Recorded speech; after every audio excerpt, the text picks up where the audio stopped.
ইহুদি নাসারাদের অবস্থা। ইয়াসরিবে ইহুদি নাসারাদের অবস্থা।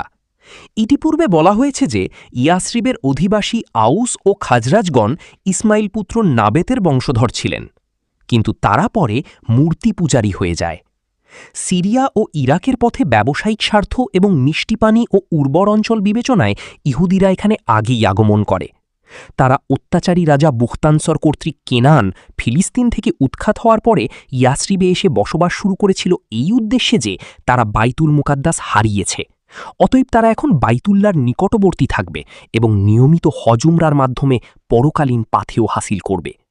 দ্বিতীয় উদ্দেশ্য ছিল এই যে আখিরি নবীর আবির্ভাব যেহেতু মক্কায় হবে এবং তার আবির্ভাবের সময় আসন্ন, অতএব তারা দ্রুত তার দিন কবুল করবে এবং তার নেতৃত্বে আবার বাইতুল মুকাদ্দাস দখল করবে।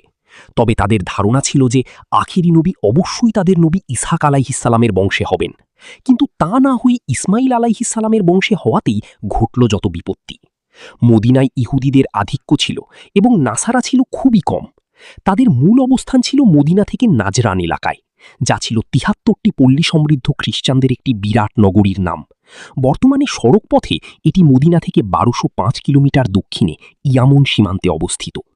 ইহুদি ও নাসারাদের মধ্যে তাওরাত ইঞ্জিলের কোনো শিক্ষা অবশিষ্ট ছিল না। তাদের ধর্ম ও মাজনেতারা ভক্তদের কাছে রবের আসন দখল করেছিল। ইহুদিরা ওজাইরকে আল্লাহর বেটা বানিয়েছিল এবং নাসারারা মসিহ ঈসা আলাইহিসসালামকে একইভাবে বেটা দাবি করেছিল। তওবাহ ৯:৩১-৩১।